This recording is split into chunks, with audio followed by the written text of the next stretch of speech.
की कसम, मौलवी के पास रिस्क में बरकत की कोई दुआ नहीं है। जिन लोगों की रोजी तंग है, यानी पैसा तो बहुत आता है लेकिन रुकता नहीं है, दुनिया का कोई भी मुल्ला और कठ मुल्ला तुम्हें कोई तावीज नहीं दे सकता है। अगर तुम्हें अपना इलाज करना है तो नमाज से एराज बंद करो, अजान की आवाज सुनते ही फौरन मस्जिद की तरफ जाओ और नमाज की अदायगी करो। अल्लाह से के जिक्र से एराज का भयानक अंजाम क्या होता है, उस अंजाम की तरफ मैं तुम्हें लाना चाहता हूं। आपने नाम सुना होगा, उत्तर प्रदेश में एक जिला है जिसका नाम है गाजियाबाद। बाई रोड जब आप गाजियाबाद से दिल्ली जाएंगे, बाई ट्रेन की बात नहीं कर रहा हूं मैं, बाई रोड जब आप गाजियाबाद से दिल्ली जाएंगे तो गाजियाबाद और दिल्ली के बीच में एक कस्बा पड़ता है जिसका नाम है लोनी, जिसका नाम है लोनी। मुसलमानों की अक्सरियत यहां रहती है, मुसलमान ज्यादा इस बस्ती में रहते हैं और सब अल्लाह का शुक्र है ज्यादातर दौलतमंद, पैसे वाले और बड़ी बड़ी कोठियों के मालिक। सन 1995 की बात मैं बता रहा हूं, 1995 की। सुनिए अल्लाह के जिक्र से एराज का नतीजा क्या होता है। अल्लाह का के जिक्र से, नमाज से के वक्त जो नमाज नहीं पढ़ता है तो उससे मुंह मोड़ने का नतीजा क्या होता है, जरा सुनिएगा आप। सन 1995 के अंदर, 1995 के अंदर इस गांव के अंदर दो सगे भाइयों की शादी होने वाली थी। दो सगे भाइयों की बारात लोनी से हटकर एक दूसरे गांव में जाना थी और लड़कियां दोनों उसी गांव की थी। एक साथ बारात जाना थी, एक लड़के की बारात इस लड़की की यहां, दूसरे लड़के की बारात दूसरी लड़की की यहां जाना थी। गांव एक ही था और बारात दोनों की एक साथ जाना थी। सिर्फ निकाह से एक दिन पहले इन दो अमीर बाप के बेटों ने, इन दोनों बेटों ने सोचा क्यों ना हम अपने यार और दोस्तों को बुलाकर आज की रात को रंगीन कर लें और डांस करवा लें, नाच करवाएं, गाने से हम अपनी महफिल को सजाएं। तो इन लोगों ने दिल्ली जाकर, दोनों भाइयों ने दिल्ली जाकर दिल्ली से कुछ तवाइफों को पैसा दिया और पैसा देकर उनको रात भर गाने के लिए और नाचने के लिए वहां से बुक कर लिया और उनको ले आए। इन दोनों भाइयों की गाड़ी आगे आगे चल रही है और तवाइफों की गाड़ी पीछे पीछे चल रही है। लोनी आ जाती है, इशा की नमाज हो चुकी है, महफिल सज गई है, यार दोस्त भी आ गए हैं, पूरे घर के अंदर दोस्त भरे पड़े हैं। दिल्ली से जो तवाइफें आई थी उन्होंने अपना कार्यक्रम शुरू कर दिया। कार्यक्रम शुरू हो गया, नाच शुरू हो गया, गाना शुरू हो गया। तवाइफों ने अपने ठुमके दिखाना शुरू कर दिए, अपनी कमर मटकाना शुरू कर दी। गाने में एक से एक बेशरम और बेहया गाने गाने लगे। ये दोनों भाई और उनके यार दोस्त मजे ले लेकर उस रात का मजा ले रहे हैं, उन तवाइफों के छलकते हुए जिस्म और उनकी कमर के मटकने का और ठुमकों का आनंद ले रहे हैं। रात कब गुजर गई पता नहीं चला, रात कब गुजर गई पता नहीं चला। सुबह फजर की आजान की आवाज आने लगती है, अल्लाहु अकबर अल्लाहु अकबर अल्लाहु अकबर अल्लाहु अकबर। इन दोनों भाइयों के मकान से कोई 200-300 मीटर की दूरी पर मस्जिद है और उस मस्जिद से एक मुअज्जिन आजान दे रहा है। उसकी आजान की आवाज इस घर में भी आ रही है जहां नाचो गाना हो रहा है। उन तवाइफों ने जब आजान की आवाज सुनी तो अपने पायलों की छनकार रोक दी, अपने कमर का ठुमका छोड़ दिया। वो थोड़ी देर के लिए आजान को सुनती हैं और खामोश हो जाती हैं। इन दोनों भाइयों ने देखा कि इन तवाइफों ने नाचना छोड़ दिया, इन्होंने गाना छोड़ दिया, ये सीधी खड़ी हो गई हैं। इन तवाइफों के खड़े हो जाने से और खामोश हो जाने से उन दोनों भाइयों को बहुत गुस्सा आया। दोनों भाइयों ने उन तवाइफों से कहा, क्या हुआ, रुक कैसे गई हो? ये ठुमके दिखाना, नाचना और गाना तुमने बंद कैसे कर दिया? उन तवाइफों ने कहा, साहब ये अजान की आवाज आ रही है, अजान की आवाज आ रही है, अजान के एहतराम की वजह से मैं रुक गई हूं। उन तवाइफों, उन भाइयों ने कहा, क्यों रुकी हो, नहीं नाच गाना शुरू करो। इन तवाइफों ने कहा, देखिए साहब, हम भले ही गुनाहगार हैं, हम भले ही मजबूरी में अपने जिस्म की नुमाइश करते हैं और नाचते हैं और गाते हैं, लेकिन इसका यह मतलब नहीं है कि आजान की आवाज का भी हम एहतराम न करें। इतना तो हम मानते हैं, इतना तो डर हमें भी है। साहब थोड़ी देर की तो बात है, आजान हो जाने दीजिए, उसके बाद हम नाचना और गाना शुरू कर देंगे। इन दोनों भाइयों ने जो जवाब दिया वो सुनिए। इन दोनों भाइयों ने जो जवाब दिया वो जवाब ये था,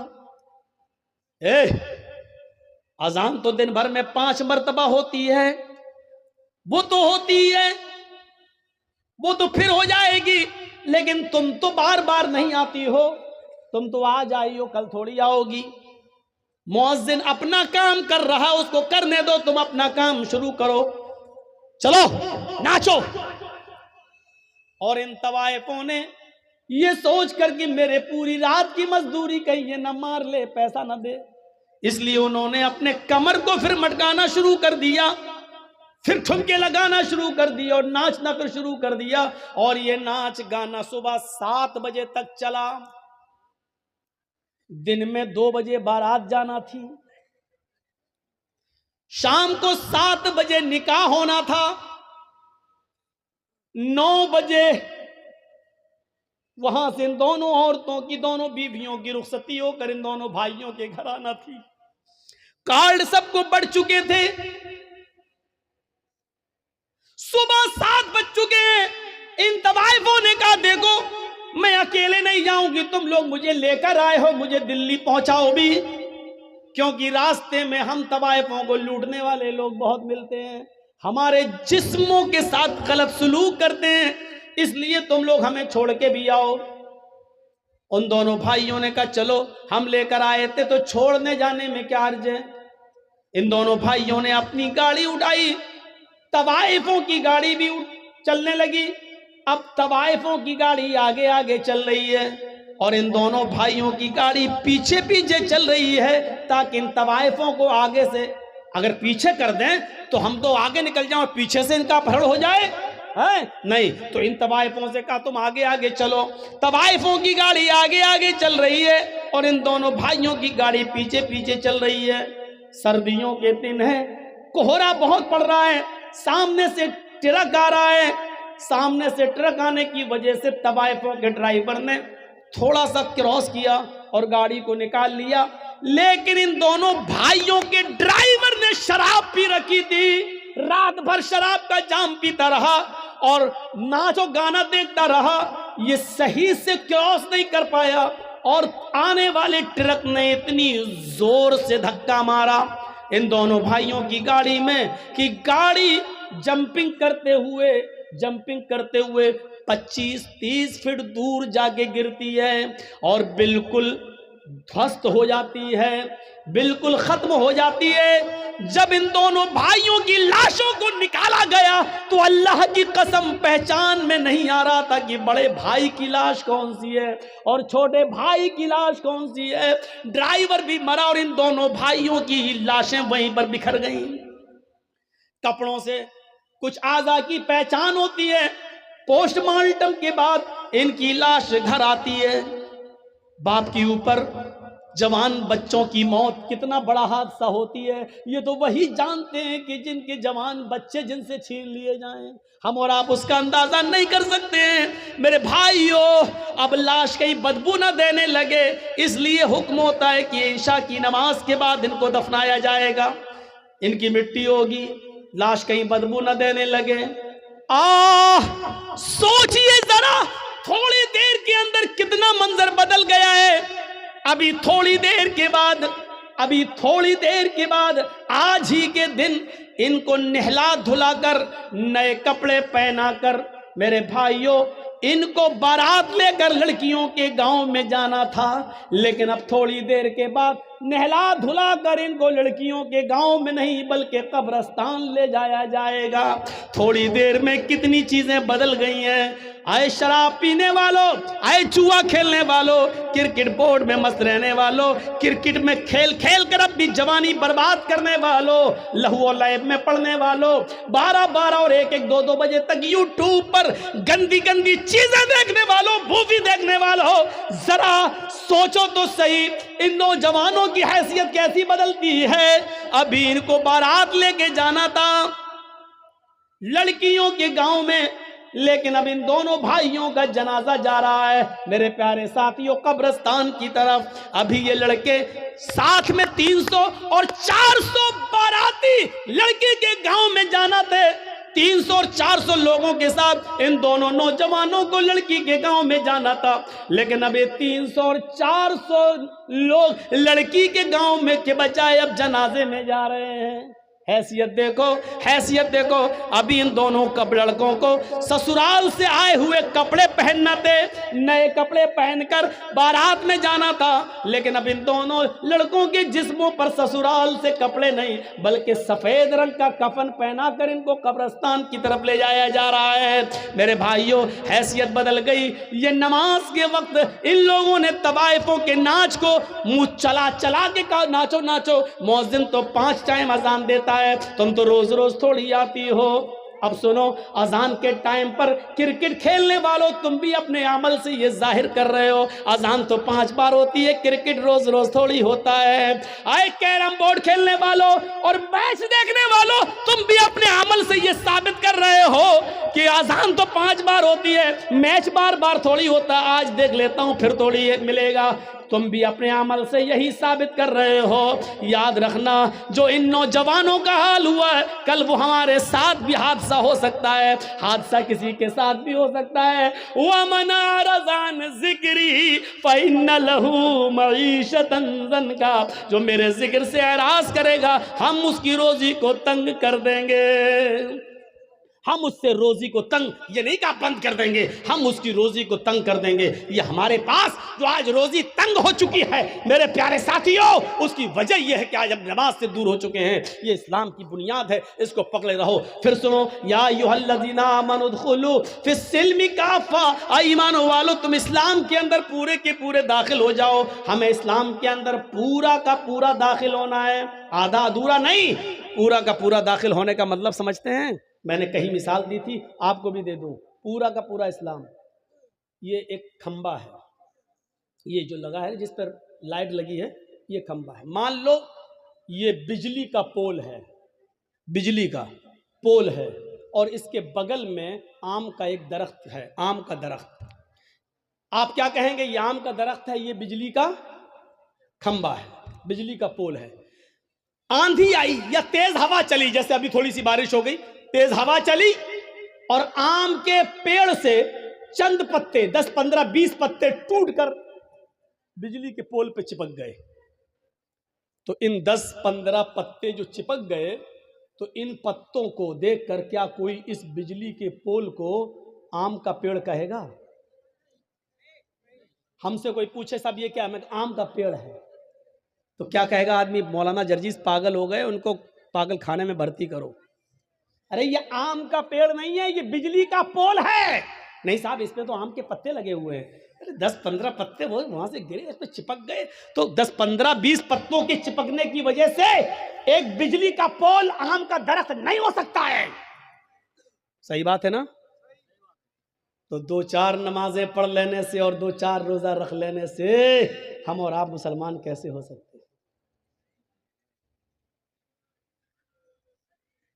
ये सही नहीं है मौलाना साहब। क्यों? मिसाल तो आप ही की है, आप ही ने कहा सही है। ये बिजली का पोल आम का पेड़ क्यों नहीं है? इसका जवाब ये है, इसलिए नहीं है कि आम का पेड़ उस वक्त कहलाएगा जब वो उसकी जड़ भी आम की हो, उसका तना भी आम का हो, उसमें शाखें भी आम की हो, उसमें पत्ते भी आम के हो और उसमें फल भी आम का लगता हो, तब उसको कहा जाता है आम का पेड़। तो सुन लो मुसलमान, आपको तब कहा जाएगा जब आप आपकी जड़ इस्लामी हो, आपका उठना, आपका बैठना, आपका लेटना, आपका सोना, आपका जागना, आपका खाना, आपका पीना, आपकी इबादत, आपकी नमाज, आपके रोजे, आपके हज, आपकी ज़कातें, ये सब जब तक अपने जड़ से इस्लामी नहीं होंगी तब तक हमें और आपको भी मुसलमान नहीं खा जाएगा। जिस तरह चंद पत्तों के चिपक जाने की वजह से बिजली का पोल, आम का पेड़ नहीं हो सकता, उसी तरीके से चंद इबादतें कर लेने की वजह से हम और आप पक्के मुसलमान नहीं। कुरान ने क्या कहा? मुसलमान मत बनो, या अय्युहल्लज़ीना आमनु उदखुलू फिस्सिल्मि काफ़्फ़ा, पूरे के पूरे इस्लाम के अंदर दाखिल हो जाओ। कैसे? एक गिलास उठाइए, मिसाल देता हूं। ये गिलास है, इसमें हम एक पत्थर है डाल देते हैं, ये लीजिए। अब आए नहीं रहा, मोबाइल ही छोटा बड़ा। चलिए मान लीजिए हमने एक पत्थर उठाया, इसमें पानी भरा हुआ है और एक पत्थर हमने इसके अंदर डाल दिया। दिख रहा है गिलास के अंदर पत्थर पड़ा है। 2 दिन के बाद आए, देख रहे हैं पर भी पत्थर पड़ा हुआ है। 2 दिन के बाद हमने निकाला और फेंक दिया। फेंक दिया। हमारा इस्लाम से ऐसा ताल्लुक नहीं होना चाहिए कि जब चाहें हम इस्लाम के अंदर दाखिल हो जाएं और जब चाहें हमको इस्लाम से निकाल दिया जाए। ऐसा नहीं होना चाहिए। ये पानी का एक गिलास है। जलेबी तो खाते ही होंगे। जलेबी में रंग पड़ता है ना, कलर, गुलाब जामुन वगैरह में, बूंदी वगैरह में। आप जो खाने वाला रंग है, 2 रुपए का रंग ले आइए और इस पानी में डाल दीजिए और पानी रख दीजिए। अगर लाल रंग डाला है तो पानी कैसा हो जाएगा? लाल। ग्रीन कलर डाला है तो पानी कैसा हो जाएगा? ग्रीन। येलो कलर डाला है तो पानी कैसा हो जाएगा? येलो, पीला। अब आप, क्या आपके बाप भी रंग को पानी से अलग नहीं कर पाएंगे? करके दिखाओ। क्यों?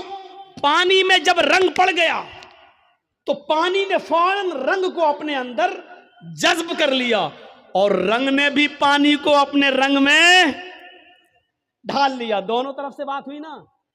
पानी में रंग डाला गया, पानी ने फौरन रंग को अपने अंदर जज्ब कर लिया, लेकिन रंग ने भी पानी को अपने रंग में ढाल लिया।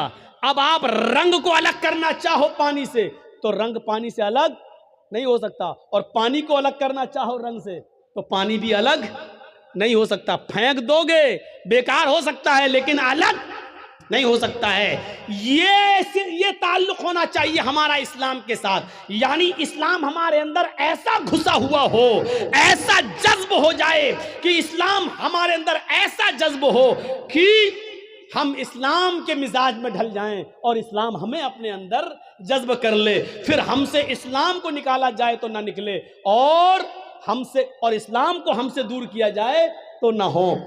जैसे सुमैया से इस्लाम दूर करवाया जा रहा है, लेकिन जान दे दी, लेकिन सुमैया से इस्लाम नहीं छुड़ा। हजरत बिलाल से इस्लाम छुड़ाया जा रहा है, लेकिन बिलाल ने कहा जान दे देंगे लेकिन इस्लाम नहीं छोड़ेंगे। मेरे प्यारे साथियों, इस्लाम के साथ हमारा ताल्लुक रंग और पानी की तरह होना चाहिए कि हमसे इस्लाम दूर किया जाए तो ना हो, और इस्लाम से हमको दूर किया जाए तो हमको दूर ना किया जा सके। यह ताल्लुक होना चाहिए हमारा इस्लाम के साथ। हजरत उमर मिंबर के ऊपर खड़े हैं मस्जिद में जुमे का खुतबा देने के लिए, और जैसे ही कहते हैं अल्हम्दुलिल्लाहि नहमदुहु व नस्तईनु, एक नौजवान खड़ा होता और कहता है क्या उमर, मैं तुम्हें खुतबा नहीं देने दूंगा। हजरत उमर ने कहा वजह बताओ, रीजन बताओ, कारण बताओ, सबब बताओ, क्या है? उसने कहा आए उमर, पहले ये बताओ क्या आज नया कुर्ता तुम पहन कर आए हो? ये नया कुर्ता तुम्हारे पास कहां से आया? तुम्हारी तनख्वाह बैतुल माल से, तुम्हारी सैलरी तो इतनी नहीं है कि नए कपड़े बनवा सको, फिर ये नया कपड़ा तुम्हारे जिस्म पर, तुम्हारी बॉडी पर, तुम्हारे शरीर पर कहां से आया? आज हिम्मत नहीं है। आप अपने गांव के मुखिया से भी हिसाब ले लो, सरपंच से भी हिसाब ले लो, इतनी हिम्मत नहीं है आपके अंदर। हिम्मत इस्लाम पैदा करता है। वो नौजवान उमर फारूक जो बात बात पर गुस्सा होकर गर्दन उड़ा देते थे, उनसे हिसाब ले रहा है, और हजरत उमर को जायज बात पर गुस्सा, नाजायज बात पर गुस्सा आता है, जायज बात पर नहीं। उसका हिसाब लेने का हक है, उसने लिया है। हमसे अगर पूछ ले कोई तो हम गुस्सा हो जाएंगे। हम अपने गांव के एक मामूली मुखिया से पूछ रहे, अभी गुस्सा हो जाएगा, भाई तेरे बाप का क्या, मैंने खर्च किया था चुनाव में, तू मुझसे कौन हिसाब लेता है? मैंने 3 करोड़ खर्च किया तो 5 करोड़ कमाऊंगा नहीं, तेरे बाप का क्या जा रहा है? आप हिसाब नहीं ले सकते। वो एक होता है सियासी लीडर, एक होता है सियासी मुदब्बिर। ये चीज़ अब हैदराबाद और महाराष्ट्र और मुंबई और दिल्ली की तकरीरों में बोलने में ज़रा अच्छा लगता है। अब यहाँ हम मुदब्बिर बोलने के बाद अब आपको समझाएं कि मुदब्बिर किसको कहते हैं। ये बड़ा अजीब मसला है। ये बंगाल में तो, और जहाँ बंगला माहौल है, हालांकि सबसे ज़्यादा प्यार हमें बंगाल ही में मिला, ये भी कोई, इसमें भी कोई शक नहीं। हम पूरे हिंदुस्तान जाते हैं, इसमें भी कोई शक नहीं, सबसे ज़्यादा प्यार हमें बंगाल ही में मिलता है। लेकिन सबसे ज़्यादा कम स्पीड और स्लो स्पीड में हमें यही बोलना पड़ता है। क्यों? क्योंकि मैं जानता हूं बहुत तेज स्पीड में बोलूंगा तो सर से ऊपर चली जाएगी मेरी हिंदी उर्दू, तो इसलिए समझाना भी पड़ता है। एक होता है सियासी लीडर, पॉलिटिकल लीडर, और एक होता है मुदब्बिर, अक्ल और शऊर से काम करने वाला लीडर। सियासी लीडर और सियासी मुदब्बिर में फर्क होता है, और बहुत फर्क होता है। सियासी लीडर सिर्फ अपने लिए सोचता है और सियासी मुदब्बिर अपनी कौम के लिए सोचता है। दोनों में फर्क देखिए। सियासी लीडर सिर्फ अपने लिए सोचता है और सियासी मुदब्बिर अपनी कौम के लिए सोचता है। सियासी लीडर अपने आप को जिताने के लिए कौम की इज्जत और आबरू से खिलवाड़ कर जाता है, लेकिन सियासी मुदब्बिर अपनी कौम के लिए अपनी जिंदगी को दांव पे लगा देता है। दोनों में फर्क समझिएगा आप, समझ रहे हैं ना? तो ये सोचने की जरूरत है, सोचने की। तो उस जमाने में जो हुकूमत चलाया करते थे, जो खिलाफत किया करते थे, वो सियासी लीडर नहीं थे, सियासी मुदब्बिर थे। वो अपने लिए कुछ नहीं कमाते थे, वो अपनी कौम को और अपनी बिरादरी को और अपने समाज को ऊपर उठाने की कोशिश करते थे। इन दोनों में फर्क है। बताइए, हजरत मोहम्मद रसूलुल्लाह इस दुनिया से गए तो क्या था साथ में? क्या आपने सियासत नहीं की? क्या आपने हुकूमत नहीं चलाई? आप ताज्जुब करेंगे, आज एक मामूली एमपी, एक मामूली नेता, एमपी तो बहुत दूर की बात हो गई है, एमएलए तो बहुत दूर की बात हो गई है, एक मामूली गांव का सरपंच, गांव का मुखिया अगर मरता है तो उसके घर में भी इतनी जमीन और जायदाद छोड़ के जाता है कि उसकी 7 पुश्तों तक औलादें खाती रहें आराम से और उसको तकलीफ ना हो। लेकिन सियासी मुदब्बिर जब इस दुनिया से उड़ता है तो उसके पास कुछ नहीं होता। हजरत आयशा फरमाती है कि कुछ लोग रात में नबी अकरम को देखने आए जबकि आप इस दुनिया से रुखसत हो चुके थे, इंतकाल हो चुका था। सबसे ज्यादा डिस्टर्ब आप लोग कर रहे हैं वीडियो बनाकर। सामने वाले आप लोग बैठिए, वो लोग बैठे उनको देखने दीजिए। आप लोग बैठ जाइए, नहीं तो पीछे जाइए, गलत बात है ये। यहां से हटिए आप लोग, ये इस लेवल में करिए, ये इसके लेवल में, यहां से चलिए आप।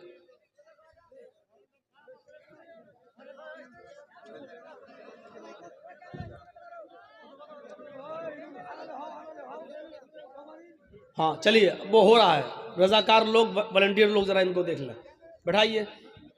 हर आदमी अपने मोबाइल में कैद करना चाहता है, ये बंद तो रही है, यूट्यूब आए तो हैं यूट्यूबर लोग।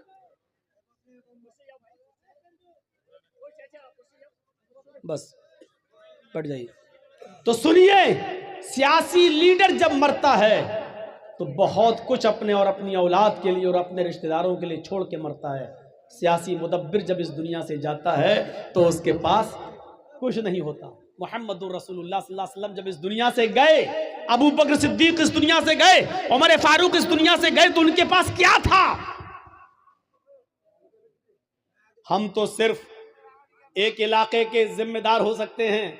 हजरत उमर तो 22 लाख मुरब्बा मील के जिम्मेदार थे। 22 लाख मुरब्बा मील, जानते हो?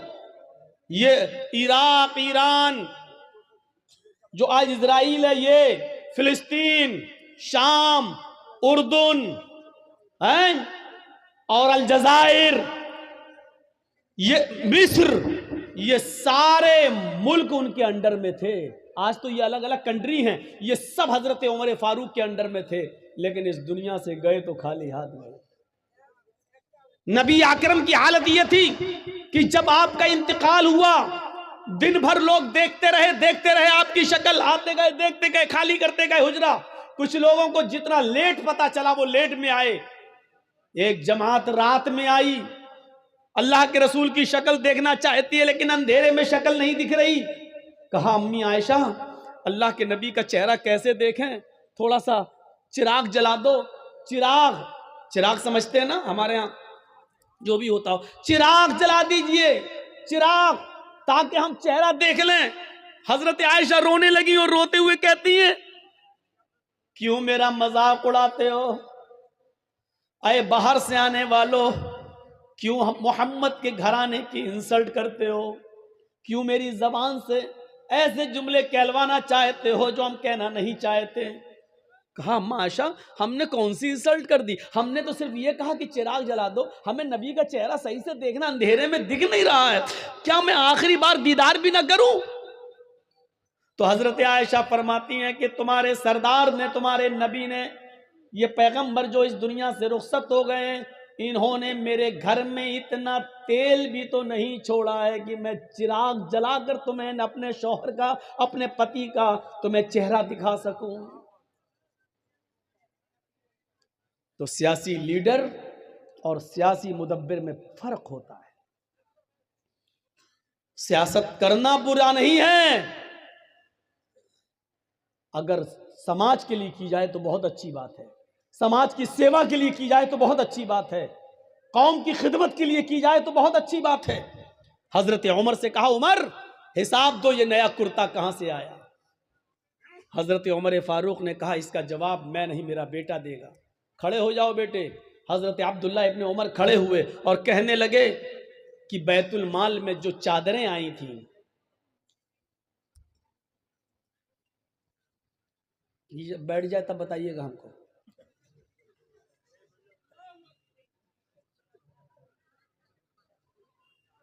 बैठ गए? हो गया? अब तो नहीं उठना है, ऐसे डिस्टर्ब करोगे तो हम नहीं बोल पाएंगे। लगाओ कैमरा। हो गया? जानते हो, आपको आगे बढ़ने से पहले इतना बता दूं कि क़यामत के दिन सबसे ज़्यादा सख्त अज़ाब किनको होगा? इन्ना अशद्दन्नास अज़ाबन यौमल क़यामती अल मुसव्विरून। क़यामत के दिन सबसे ज़्यादा सख्त अज़ाब उनको होगा जो तस्वीरें बनाते हैं। हल्का अज़ाब नहीं, सबसे ज़्यादा सख्त अज़ाब उनको होगा जो फोटो खींचते हैं, बिला ज़रूरत जो तस्वीरें लेते हैं, बिला ज़रूरत अपने मोबाइल में किसी की सेल्फी लेते हैं, उनको अजाब होगा। ये तो एक ज़रूरत है, चलो बन जाती है। जर्जी साहब औरंगाबाद में बोल रहे हैं, कल पूरी दुनिया सुन लेगी। इसका तो चलो इस्लामी का एक फ़ायदा है, पासपोर्ट बनाना है तो खींच लो, कोई बात नहीं। किसी को भेजना है, आधार कार्ड लगना, आपका फ़ोटो लगना है तो चलो सेल्फी ले लो। बिना किसी गर्ज व गायब के और मकसद के आप सेल्फी लेंगे? किसने इजाज़त दी आपको? क्या करेंगे आप? जर्जी साहब को अपने मोबाइल में कैद किया, कल भेजेंगे, देखो हमारे घर आए थे, हमारी दुकान पे आए थे, मैंने मुलाकात की। मैं अपनी मिसाल नहीं, आप सबकी मिसाल दे रहा हूं, जिसकी भी खींचो, यही तो मकसद होता है। इन्ना अशद्दन्नास अज़ाबन यौमल क़यामह। अल्लाह के नबी फरमाते हैं क़यामत के दिन सबसे सख्त अज़ाब, सबसे सख्त अज़ाब, हल्का, सबसे हल्का अज़ाब तो ये होगा जिसने दुनिया में सबसे कम गुनाह किए होंगे, उनके पैरों के नीचे 2 आग की चिंगारी रख दी जाएंगी बस। इन्ना अहवना अहलिन नारी अज़ाबन यौमल क़यामति लरजुल युज़अ फ़ी अख़मसि क़दमिही जमरतान। पैरों के तलवे ये होते ना, इनके नीचे आग की 2 चिंगारी रख दी जाएंगी बस, एक इस पैर के नीचे, एक इस पैर के नीचे। इन दोनों चिंगारियों की वजह से यगली मिनहुमा दिमागु, उसका दिमाग हांडी की तरह खोल रहा होगा, पतीली की तरह खोल रहा होगा, जैसे पानी खोलता है। हीटर पे रख दो, चूल्हे पर रख दो तो खोलता है। यरान्नहु अशद्दु अज़ाबन, वो समझ रहा होगा कि सबसे ज्यादा सख्त और हार्ड अजाब मुझे दिया जा रहा है, हालांकि उसको सबसे हल्का अजाब होगा। ये दुनिया में सबसे हल्का अजाब उसको होगा जिसके पैरों के तलवे के नीचे आग की 2 चिंगारियां रखी जाएंगी। इससे उसका दिमाग खोल रहा होगा और वो समझेगा कि हमें सबसे ज्यादा सख्त और हार्ड अजाब हो रहा है। तो जब सबसे हल्का अजाब का ये हाल है तो सबसे ज्यादा सख्त अजाब का हाल क्या होगा? और तस्वीर बनाने वालों को सबसे ज्यादा सख्त अजाब होगा। अब देखता हूं मेरी तकरीर खत्म होने के बाद कितने लोग मेरी सेल्फी लेते हैं, और जो सेल्फी लेता है इसका मतलब वो जलसा सुनने नहीं आया है, इसका मतलब उसको इस्लाम से मोहब्बत नहीं है, इसका मतलब यह है कि वो कुरान और हदीस पर अमल नहीं करना चाहता है, उसकी नीयत खराब है।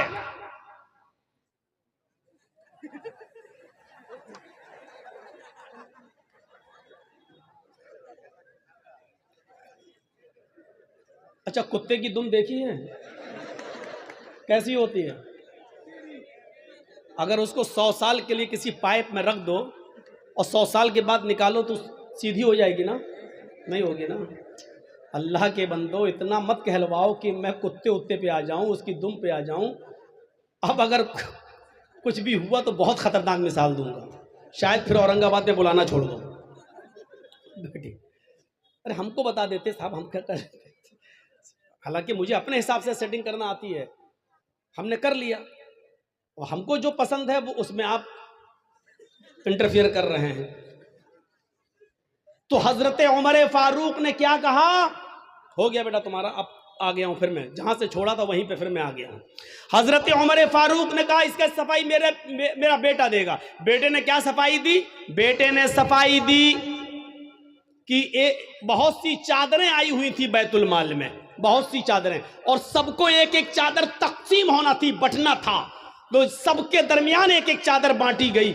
मेरे बाप के हिस्से में भी एक चादर आई, मेरे बाप के हिस्से में भी एक चादर आई। मेरे बाप ने उसी चादर का कुर्ता बना लिया, उसी चादर का पंजाबी बना लिया, कमीज बना ली। हजरत उमर ने कहा नौजवान, तुझे हिसाब मिल गया, जवाब मिल गया, क्या मैं अब खुतबा देना शुरू कर दूं? उस नौजवान ने कहा नहीं नहीं, अभी मैं सेटिस्फाई नहीं हुआ। ये लीजिए। उस नौजवान ने कहा कि अभी मैं सेटिस्फाई नहीं हुआ, अभी मैं मुतमईन नहीं हुआ, संतुष्ट नहीं हुआ। हजरत उमर ने कहा अब क्या डाउट है तुम्हें? उसने कहा अमीरुल मोमिनीन, एक एक चादर तो सबको मिली थी, मेरे हिस्से में भी तो एक चादर आई थी, एक चादर में मेरी कमीज नहीं बनी। तुम तो हमसे ज्यादा लंबे हो, हमसे ज्यादा चौड़े हो, हमसे ज्यादा मोटे हो, जब मेरी कमीज नहीं बनी तो आपकी कैसे बन गई? ये लो।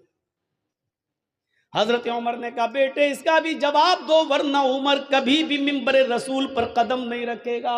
अगर आज तुम्हारे बाप के ऊपर इल्जाम लग गया तो कभी जिंदगी में मैं मोहम्मद के मिंबर पर चढ़ने के लायक नहीं रहूंगा। अपने आप को देखिए कैसे पाक और साफ रखते थे। यही सब बातें उस साइंटिस्ट ने पढ़ी थी तो कहा था कि इस्लाम से बेहतर कोई मजहब नहीं है, लेकिन जब हालात देखे कि अपने भाइयों की भी जमीन पर कब्जे करने वाले सबसे ज्यादा मुसलमान, गरीबों की जायदादों पर कब्जा करने वाले और यतीमों का माल भी खा जाने वाले सबसे ज्यादा मुसलमान, तब उसने कहा था कि दुनिया की बिगड़ी हुई कौमों में सबसे ज्यादा बिगड़ा हुआ मुसलमान। बेटे ने कहा आए नौजवान, सबको एक एक चादर मिली थी, मेरे हिस्से में भी एक चादर आई थी, मेरे बाप के हिस्से में भी एक चादर आई थी। जब एक चादर में मेरे बाप की कमीज नहीं बन रही थी तो मैंने अपने हिस्से की भी चादर अपने बाप को दे दी। मेरी और अपनी दोनों चादर मिलाकर मेरे बाप ने कमीज बना ली। वो नौजवान खड़ा होता और कहता अमीरुल मोमिनीन, अब मैं मुतमईन हो गया, अब मुझे सुकून मिल गया, अब मैं सेटिस्फाई हो गया, अब आप खुतबा दीजिए। तब हजरत उमर फारूक ने खुतबा देना शुरू किया। हिसाब जिंदा लेते हैं और हिसाब जिंदा देते हैं। मेरे भाइयों, मुर्दों से हिसाब न लिया जाता है न दिया जाता है। आपके पास किसी आदमी पर 5,000 10,000 रुपए, वो मर गया, अब आप उस मुर्दे से मांगने नहीं जाएंगे क्योंकि वो मर गया। उसके घर वालों के पास जाएंगे, उनको मर्जी होगी तो देंगे, वरना कहेंगे कि हमने थोड़ी लिए थे, मेरे बाप ने लिए थे, मेरे फला ने लिए थे, हमें तो नहीं मालूम, ना उन्होंने कभी बताया, ना डायरी पे लिखा है, ना हमें उसकी वसीयत कर गए, हम क्यों दें। मेरे भाइयों, हिसाब जिंदों से लिया जाता है। आप अपने बेटे का हिसाब लो, आप अपनी बेटियों का हिसाब लो, आप अपनी बीवी का हिसाब लो। आप अपने समाज में रहते हो, समाज का सरदार आपका हिसाब ले, आप सरदार का भी हिसाब ले सकते हैं। मेरे प्यारे साथियों, इस्लाम यही शिक्षा लेकर हमारे सामने आता है और यही बताता है, यही चीज तो है इस्लाम की सबसे बड़ी खुसूसियत। इस्लाम क्या है आपको बता दूं, इस्लाम मुकम्मल है। दुनिया का कोई धर्म मुकम्मल नहीं है। आइए थोड़ा सा तकाबुल कर लेते हैं, जरा दूसरे मजहबों को भी सामने रखकर इस्लाम की सच्चाई की तरफ आते हैं।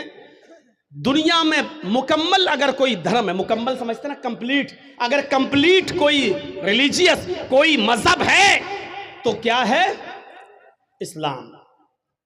दुनिया में सबसे ज्यादा मुकम्मल कंप्लीट अगर कोई मजहब है तो वो इस्लाम है।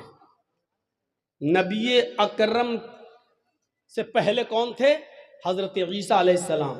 लेकिन ईसाइयत कंप्लीट नहीं है। हजरत ईसा अलैहिस्सलाम के हालात 3 साल से ज्यादा आपको नहीं मिलेंगे। पूरी बाइबल पढ़ जाइए, 3 साल से ज्यादा ईसा अलैहिस्सलाम के हालात नहीं मिलेंगे। इब्राहिम अलैहिस्सलाम की जिंदगी के 5 साल से ज्यादा के हालात नहीं मिलेंगे। मूसा अलैहिस्सलाम की जिंदगी के 4 साल से ज्यादा हालात आपको नहीं मिलेंगे।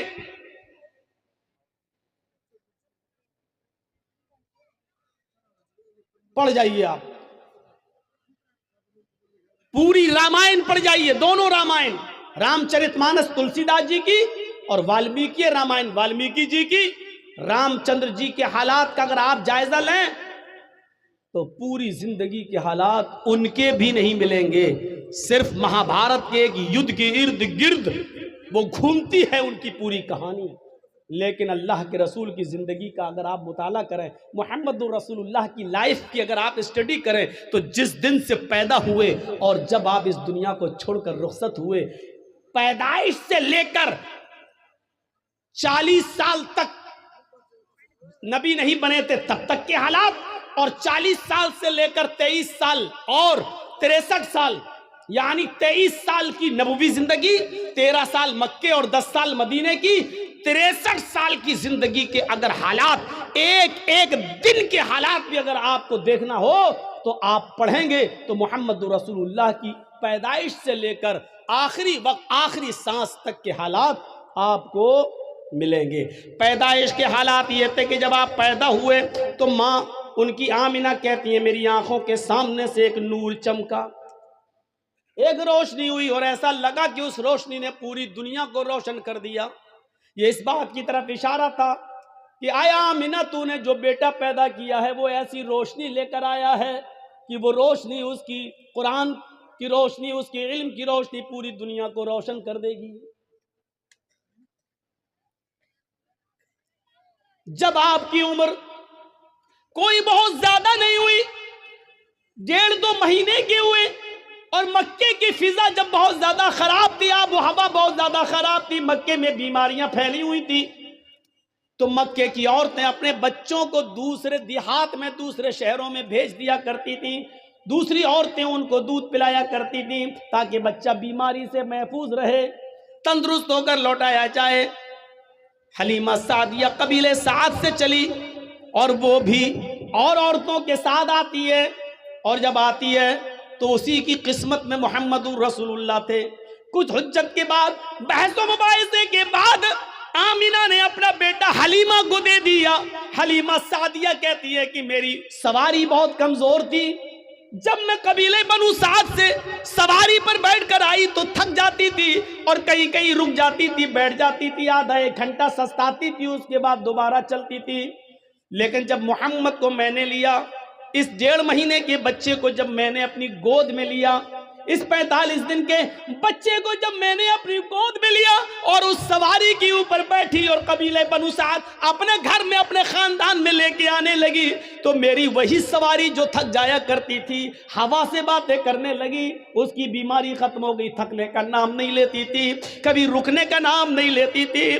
पीछे से बनु हलीमा की सहेलियां उनकी दोस्त, उनकी सहेलियां पीछे से पीछे रह गईं, उनकी सवारियां पीछे रह गईं, और हलीमा की सहेलियां चीख चीख कर कहने लगी, ओ बिनते अबू ज़ुऐब, ओ अबू ज़ुऐब की बेटी, जरा रुक जा, मुझे भी तो अपने पास आ जाने दे, हम लोग साथ में आए थे, साथ में जाएंगे। जब तेरी ऊँटनी थक जाती थी, तेरी सवारी थक जाती थी, तो हम भी रुक जाते थे। आज तू रुकने का नाम नहीं ले रही है, जब जा रहे हैं तो तू अकेली भाग रही है, अरे हमें भी तो अपने साथ लेके चल। और पीछे मुड़कर हलीमा कहती, मैं कैसे रुकूं, ये ऊँटनी रुकने का नाम ही नहीं लेती है। बाखुदा मैं नहीं जानती हूँ कि इस ऊँटनी को क्या हो गया है, ये तो बड़ी कमजोर थी, बड़ी लागर थी, बड़ी नहीफ थी, बहुत ही ज्यादा कमजोर थी, पता नहीं इसमें इतनी ताकत कहाँ से आ गई। फिर वो उस 1.5 महीने के बच्चे को उठाती है, कहती है, बाखुदा मुझे तो इस बच्चे में कोई चमत्कार नजर आ रहा है, मुझे तो इस बच्चे की कोई बरकत नजर आ रही है। मेरे प्यारे साथियों, यहाँ से मोहम्मद रसूलुल्लाह के हालात का जरा जायजा लीजिए। पहले दिन से लेकर ये 45 दिन की कैपेसिटी है। मेरे भाइयों जरा गौर करो, जब होश संभाला उस वक्त की जिंदगी के बारे में देखिए, और जब 40 साल की उम्र में जब आपको नबूवत मिली, इक़रा बिस्मि रब्बिकल लज़ी खलक़, ये कुरान की पहली आयत जब नबी अकरम के ऊपर नाजिल हुई, तो यहाँ से सिलसिला चला तो अल्लाह का नाम लेकर पढ़, इक़रा बिस्मि रब्बिकल लज़ी खलक़, उस रब के नाम से पढ़ जिसने पैदा किया। यहाँ से आपने अपनी जिंदगी का 90 आगाज किया, 90 दौर यहाँ से शुरू होता है। फिर आपका सफर हमेशा अल्लाह ही के नाम पे चलता रहा, अल्लाह के नाम पे आगे बढ़ता रहा, यहाँ तक कि ये 90 सफर जब 63 साल की पूरी जिंदगी कर चुका है, और अल्लाह ने जब अपने पास बुलाया तो इस नबी की जबान से आखिरी जुमला यही निकला, अल्लाहुम्मा बिर्रफीक़िल आला, अल्लाहुम्मा बिर्रफीक़िल आला, अल्लाहुम्मा बिर्रफीक़िल आला। आय अल्लाह रफीक़ आला में, आय अल्लाह रफीक़ आला में। जिंदगी का सफर की शुरुआत बिस्मिल्लाह अल्लाह के नाम से होती है, और जिंदगी का इख्तिताम भी अल्लाह के नाम पर खत्म होता है। यानी उसने बता दिया कि मेरा जीना, मेरा मरना, मेरी मौत और मेरी जिंदगी सिर्फ अल्लाह के लिए है। इसी को अल्लाह के नबी कहा करते थे, और उनसे पहले इब्राहीम अलैहिस्सलाम यही कहा करते थे, इन्ना सलाती व नुसुकी व महयाया व ममाती लिल्लाहि रब्बिल आलमीन। मेरी नमाज, मेरी कुर्बानी, मेरी जिंदगी और मेरी मौत सब अल्लाह के लिए है। हमारा और आपका मामला इस्लाम के ताल्लुक से ऐसा होना चाहिए कि मसलन हम चाय पिए तो ये सोचें कि चाय पीना कहीं जायज़ नाजायज़ तो नहीं है। हम पानी पी रहे हैं तो ये सोचें कि पानी पीना कहीं नाजायज़ तो नहीं है। नहीं जायज़ है तो कितनी साजों में पिए, कैसे पिए, हमारी सोच ये होनी चाहिए। हमारा उठना बैठ हर वक्त ये सोचना चाहिए कि हम चलने में कहीं गलती तो नहीं कर रहे हैं, कहीं हम इस्लाम की मुखालिफत तो नहीं कर रहे हैं। हमारे दिमाग पर इस्लाम छा जाना चाहिए, तब हम इस्लाम के अंदर पूरे के पूरे दाखिल होंगे। ज्यादा तेज टॉयलेट आ रही है क्या? सब बिगाड़ देते हैं मेरा मामला यार। सामने से ना उठा करें, पीछे से उठ जाए हमें कोई दिक्कत नहीं। सामने से उड़ते हैं तो मुझे ऐसा लगता है कि कोई मेरा माइक पकड़ने आ रहा, छीन के अभी फेंक देगा। ऐसा हो चुका है मेरे साथ, इसलिए थोड़ा डर लगता है मुझे। पीछे से उड़ जाया करो। अब हमको लगता है कि पॉलीथीन मंगाया करेंगे, जिसको ज़्यादा तेज़ आए वो यही कर लिया करेंगे। अच्छा नहीं लगता यार। अभी कुछ दिन पहले एक बुढ़ा उड़ रहा था बेचारा 80 साल का। मैंने कहा कहाँ जा रहे हो? अब तो तुम चाची के लायक भी नहीं रह गए, अब कहाँ क्या करोगे, यहाँ बैठ जाओ। बुढ़े भी बैठ जाते हैं बेचारे, वो भी नहीं, क्या ज़रूरत है उनको आगे बैठने की, और जब बैठ जाते हैं तो बैठ के सोना बेचारे। तो सुनिए, ये हमारे दिमाग पे छा जाना चाहिए, और जब ये चीज हमारे दिमाग पे छाएगी तभी हम इस्लाम पर मुकम्मल अमल कर सकते हैं और दाखिल हो सकते हैं। मसलन एक बहुत भूखा आदमी था, सुना आपने? नहीं सुना? एक बहुत भूखा आदमी था। अब भूख की वजह से उसका हाल खराब था, बस उसको यह था कि किसी तरीके से रोटी मिल जाए कहीं में, लेकिन नहीं मिल रही। इतना भूखा था कि भूख की वजह से बिल्कुल बेचैन था। ऐसे ही किसी ने उससे पूछा, भाई 2 + 2 कितना हुआ? 2 और 2 कितना? उसने कहा 4 रोटी।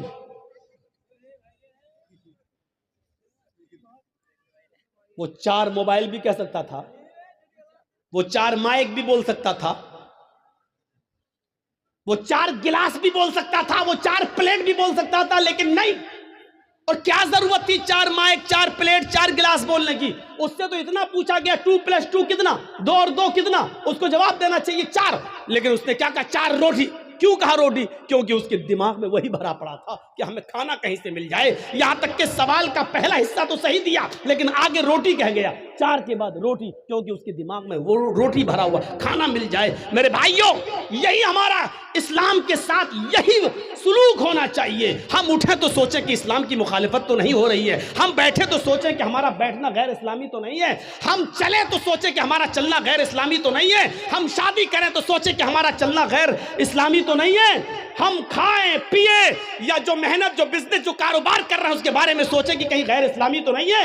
जब तक हम ऐसा नहीं करेंगे, हम इस्लाम के अंदर पूरे के पूरे दाखिल नहीं हो सकते हैं। इस्लाम मुकम्मल एक मजहब है, कंप्लीट, क्योंकि इस्लाम ने कोई चीज बाकी नहीं छोड़ी है। मैंने कहा ना, इन लोगों की जिंदगी के सिर्फ 4 साल के हालात मौजूद हैं, बस।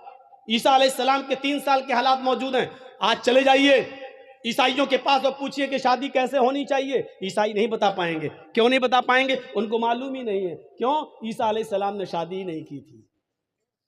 जब शादी नहीं की तो उनको शादी के हालात मालूम नहीं, शादी कैसे होना चाहिए। ये पूरी बाइबल पढ़ जाओ, शादी सिर्फ इतना लिखा है कि अपनी जिंदगी अगर पाकीज़ा गुजारना चाहते हो तो शादी कर लो, बस इतना लिखा है। अपनी जिंदगी पाकीज़ा गुजारना चाहते हो तो शादी कर लो, लेकिन शादी कैसे करो, किस उम्र में करो, लड़की बड़ी होनी चाहिए या छोटी होनी चाहिए, फिर शादी के बाद बीवी के साथ किस तरह रहो, मेहर कितना होना चाहिए, ये तमाम चीजें बाइबल बताने से खामोश है। वेद आप पढ़ें तो वेदों में भी लिखा है कि रामचंद्र जी ने भी शादी की थी, लिहाजा तुम विवाह करके अपने आप को सुरक्षित कर लो। लेकिन शादी कैसे होना चाहिए ये आपको न वेदों में मिलेगा, न रामायण में, न गीता के अंदर। कहीं पर भी आप चले जाइए, पूरा न मंजर आपको नहीं मिल सकता, क्योंकि कोई धर्म कंप्लीट नहीं है। इस्लाम से पूछिए, मोहम्मद रसूलुल्लाह से सवाल कीजिए कि शादी कैसे करना चाहिए, तो अल्लाह के नबी सल्लल्लाहु अलैहि वसल्लम की शरीयत जवाब देगी। जैसे मोहम्मद रसूलुल्लाह ने 25 साल की उम्र में अपनी से 15 साल बड़ी हजरत खदीजा को अपने निकाह में लाए, ये नहीं देगा कि हमसे उम्र में बड़ी है और इसका पहला शौहर तलाक दे चुका है या इंतकाल कर चुका है, ये बेवा है, किसी की शौहर मर गया, ये उसके बाद की हुए बची हुई बीवी है और खदीजा के 2 बच्चे भी हैं, हम शादी कर लेंगे तो उसको भी संभालना पड़ेगा। ये सब नहीं सोचा, बल्कि आपने निकाह कर लिया। खदीजा ने पैगाम भेजा था, अल्लाह के नबी सल्लल्लाहु अलैहि वसल्लम ने अपने चचा अबू तालिब से मशवरा करने के बाद एक्सेप्ट कर लिया। शरीयत जवाब देगी कि बड़ी उम्र की औरतों से निकाह करना कोई बुरा नहीं है। फिर शरीयत ये भी कहती है, मोहम्मद रसूलुल्लाह जवाब देंगे कि मैंने आयशा से भी निकाह किया जो हमसे उम्र में बहुत छोटी हैं, लिहाजा अगर कोई छोटी उम्र से शादी करना चाहे तो छोटी उम्र की लड़की से भी निकाह किया जा सकता है, इसमें कोई बुराई नहीं है। लेकिन रहना वैसे, अगर तुम्हारी बीवी उम्र में बड़ी है तो वैसे रहो जैसे मैं खदीजा के साथ रहा, अगर तुम्हारी बीवी उम्र में छोटी है तो वैसे रहो जैसे मैं आयशा के साथ रहा। गौर कीजिए, आपको एक एक चीज का सबूत मिलता चला जाएगा, कोई चीज बाकी नहीं है। यहां तक कि सोने के आदाब तक मिले लिखे, मियां और बीवी को किस तरह अपनी जिंदगी गुजारना चाहिए वो तक मिलेगा। यहां तक कि मियां और बीवी के जिस्मानी और शारीरिक संबंध कैसे होना चाहिए, जनाब मोहम्मद रसूलुल्लाह ने उसको भी बाकी नहीं छोड़ा और वो भी बता दिया, क्योंकि इस्लाम एक कंप्लीट मजहब है। जैसे माँ और बाप अपने बच्चे को उंगली पकड़ के चलना सिखाते हैं, माँ के पेट से बच्चा पेशाब और पैखाना करने को, साफ करने का तरीका सीख के नहीं आता, वो अपने माँ और बाप से सीखता है। उसी तरीके से मोहम्मद रसूलुल्लाह ने भी हमें उंगली पकड़ के चलना सिखाया है, सब कुछ बता दिया है कि तुम्हें ऐसा करना है, ऐसा करना है, ऐसा करना है, ऐसा करना है। ये कंप्लीट मजहब है, कंप्लीट मजहब है इस्लाम, इसीलिए इसको मजहब कहा गया है। बाकी और दूसरे मजहब जो हैं वो मजहब नहीं है, मजहब नहीं है, इज्म है। हिंदू इज्म है, ईसाई इज्म है, जैन इज्म है। इज्म का मतलब होता है जिसमें बाउंड्री ना हो, और मजहब का मतलब होता है जिसमें बाउंडेशन हो, जिसमें बाउंडेशन हो। कुछ जानवर हलाल है, खा सकते हो, लेकिन हर जानवर नहीं खा सकते हो। चाय पी सकते हो, दूध पी सकते हो, लेकिन हर पीने वाली चीज नहीं पी सकते हो। शराब नहीं। अच्छा मौलाना, शराब तो छोड़ो, बीड़ी सिगरेट वो भी नहीं, एक बाउंडेशन है। मौलाना इस पे बोल दीजिए, इस पे बोल देंगे तो फिर कौन बुलाएगा, क्योंकि सारा मामला तो उसी पे टिका हुआ है, पूरे औरंगाबाद का। अब टिका है तो कोई क्या करे, लेकिन इसकी वजह से कोई हक बात बोलना छोड़ दे, फिर फर्क क्या रह जाएगा, फिर बात क्या रह जाएगी। मेरे प्यारे साथियों, हक बात अगर आपके और हमारे खिलाफ जाए तो जाना चाहिए। मौलाना को बाउंडेशन नहीं करना चाहिए, नहीं इस पे नहीं बोल सकते, उस पे बोल सकते, उस पे नहीं। हमें अपने आप को सुधारना चाहिए। इस्लाम को अपनी मर्जी के मुताबिक हमें और आपको नहीं ढालना है, बल्कि इस्लाम के मंशा के मुताबिक हमें और आपको चलना चाहिए। ये होना चाहिए इस्लाम, ये होना चाहिए इस्लाम। तो मेरे भाइयों, ये मुकम्मल एक मजहब है इस्लाम, कंप्लीट एक मजहब है इस्लाम। इसके अंदर उठना, बैठना, लेटना, सोना, जागना, खाना, पीना, शादी ब्याह, हर चीज का तरीका आपको इसके अंदर मिलेगा। शादी का तरीका क्या है? हमारे यहां क्या होता है, लड़के की बारात जा रही है, बारात 300 आदमी जा रहे हैं साहब, गाड़ियां 100, 150, 200 आदमी जा रहे हैं। सुनिएगा मंशा क्या इस्लाम का, जा रहे हैं बारात में, जा रहे हैं। हाजी साहब के बेटे की बारात है। हाजी साहब समझ रहे हैं ना, सऊदी अरब गए थे हज करके, बहुत सी टोपी ओपी ला के सबको बांटा था उन्होंने, सऊदिया से रुमाल भी लाए थे, डला है लाल रंग का रुमाल। हाजी साहब ने शादी के दिन ओढ़ा है, बेटे की शादी है, दाढ़ी पे हाथ फेर रहे हैं, मुंह में पान चल रहा है। जर्जी साहब पूछ रहे हैं, हाजी जी आज तो माशाल्लाह जवान लग रहे हो, क्या बात है, चेहरे पे बड़ी रौनक है। बेटे की बारात जा रही, मेरे बेटे की बारात जा रही।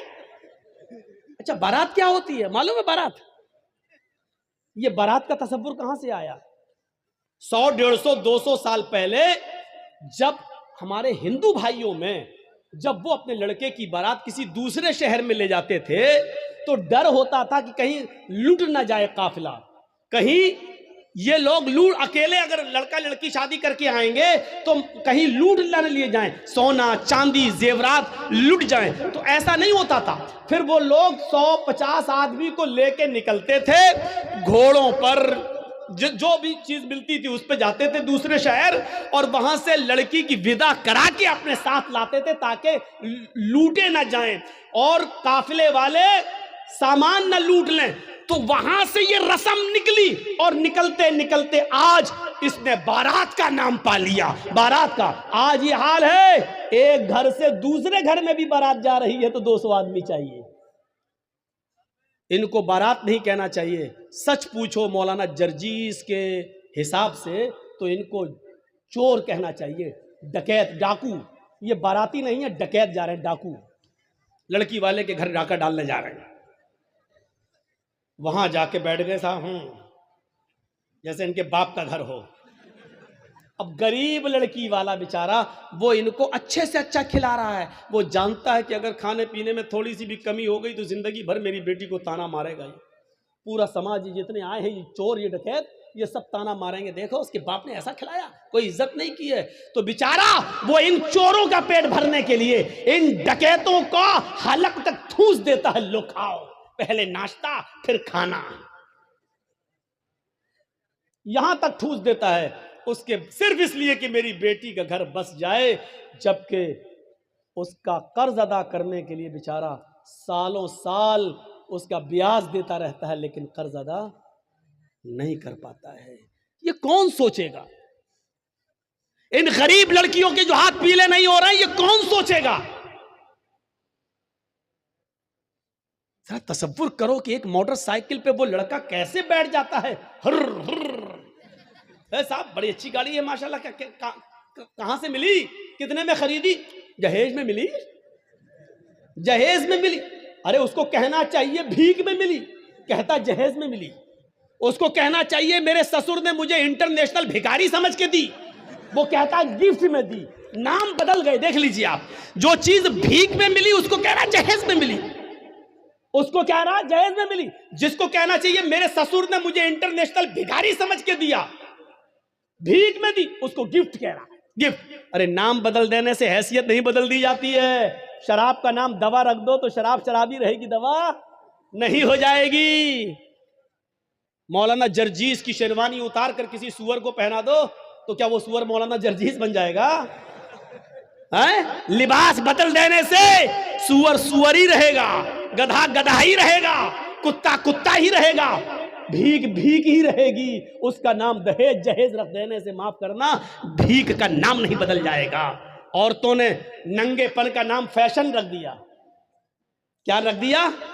फैशन। अल्लाह के रसूल ने तो नहीं कहा वो फैशन है, अल्लाह के नबी ने तो कहा निसाउन कासियातुन आरियातुन, एक ऐसा जमाना आ जाएगा कि तुम औरतों को देखोगी कि वो कपड़े पहने होंगी लेकिन नंगी होंगी।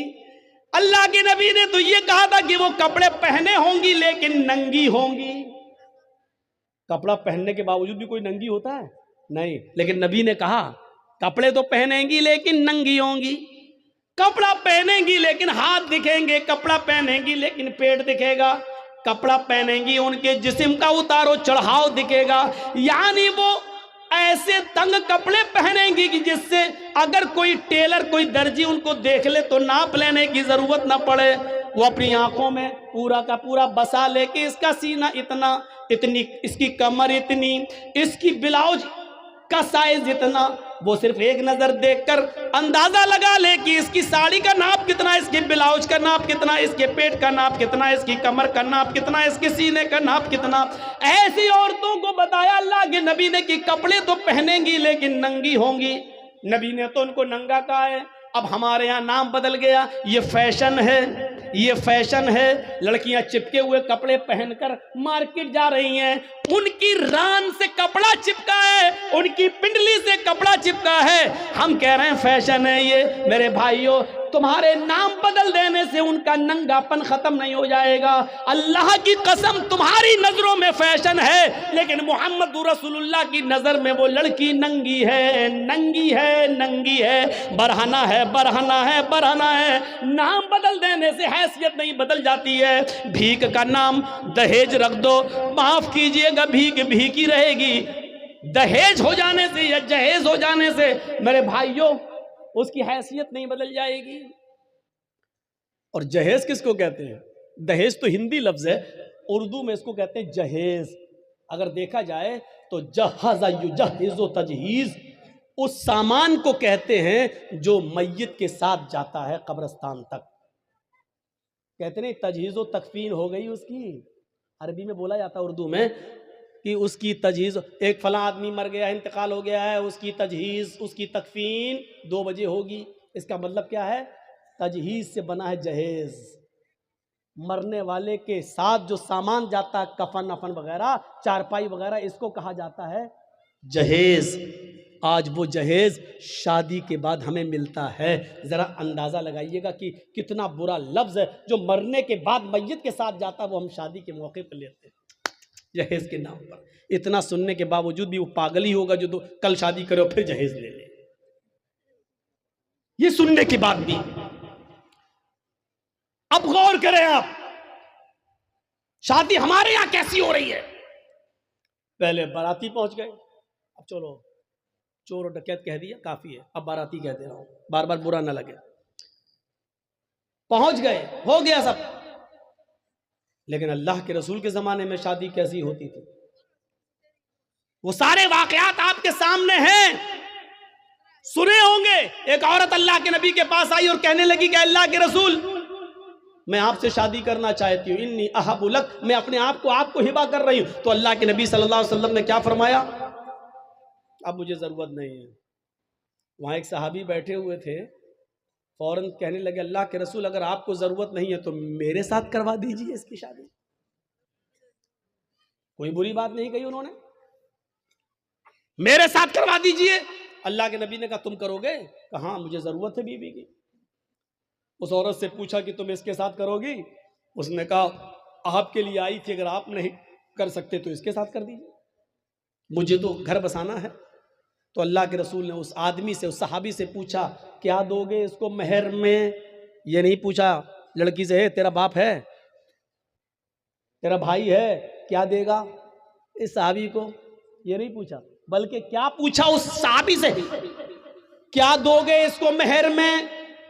कहता मेहर में क्या दोगे? कुछ नहीं है मेरे पास। बुखारी की हदीस के अल्फाज है, मा इंदी शैउन, मेरे पास कुछ नहीं है, कुछ नहीं है और शादी का सपना। आय हाय हाय, इस्लाम देखिए, इस्लाम, कुछ नहीं है और शादी का सपना, कुछ नहीं है और शादी करना चाहता है। अल्लाह के नबी ने फरमाया ना ना ना, ऐसा मत कहो, कुछ नहीं है, घर जाओ, शायद कुछ सामान मिल जाए, लेकर आओ, वही इसको मेहर दे देंगे। हाँ हाँ ठीक है, मैं जा रहा हूं। घर गया, अपनी माँ से, बाप से, भाई से, बहन से, सबसे पूछ डाला कुछ है? पता चला कुछ नहीं है। आया, कहा अल्लाह के रसूल घर में कोई चीज नहीं मिली। आपने कहा देखो तुम शादी करने जा रहे हो, बीवी को कुछ तो मेहर देना पड़ेगा ना। पता चला मेहर नकद होना चाहिए।